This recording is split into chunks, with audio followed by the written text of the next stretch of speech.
हेमंत के म्यूजिक की शानदार प्रस्तुति।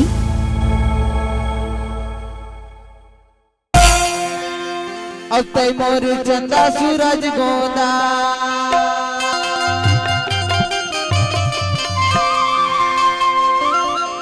अब मैं तोरे दिल के तरैया मोरे माया लाले गोरी आगे लगे चाहे तय हो गए हंस प्यार में दीवानी। अब अभी झगड़ा हो है पर कोनो बात नहीं है।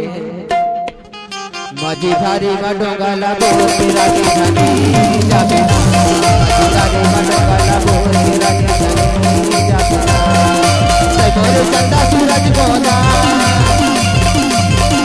तैमूर चंदा सूरज गोदा तैमूर दिल के तरैया मोरे माया लाले। कैसे सेवक भैया मजा आते गोरी जाना थे जब हो जमाना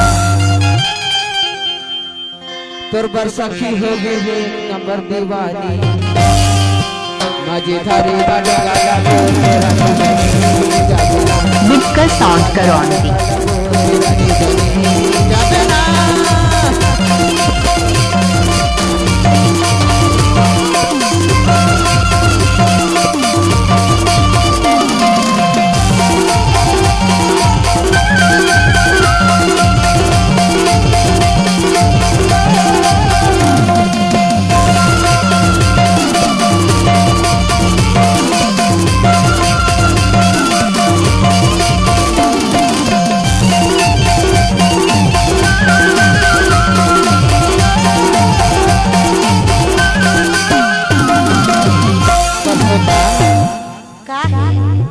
कैसे सुसवाए बैठे हंसते वो पर सुन तो बता दो और सत्संग में का कहना है जैसे संदीप भैया मजा आते एक नंबर। मिक्सर साउंड करौंदी आपका हार्दिक स्वागत करता है। आँखी के गाजर बनाया तोला करे जादू कर्मा छुपाया तोला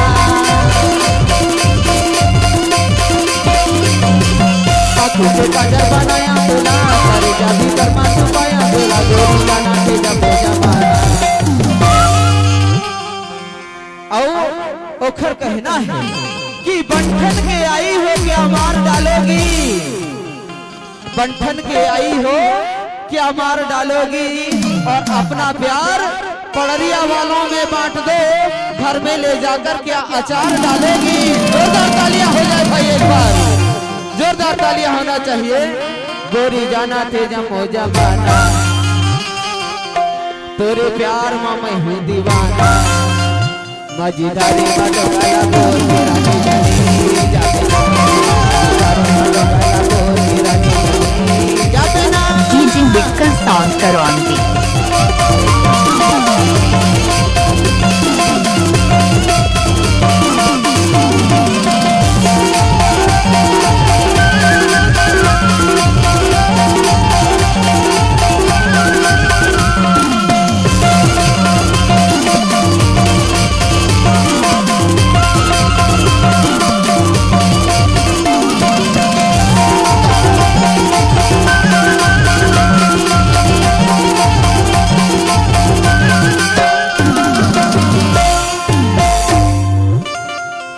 जोरदार नहीं होना चाहिए भैया जोरदार तालियां हो जाए एक बार।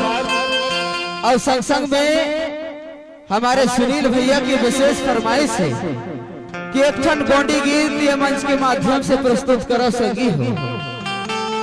और सही बात है कि हमार गोंडी संस्कृति है हमार जात गोंड के है और गोंडी गीत नहीं हुई तो मजा नहीं आए भाई। सही बात है ना तबे जेकर बन के कहना है और पियर है धोती सफेद कुर्ता पियर स्वाफी गोंडेवानमा और पियर है धोती सफेद कुर्ता पियर स्वाफी गोंडेवानमा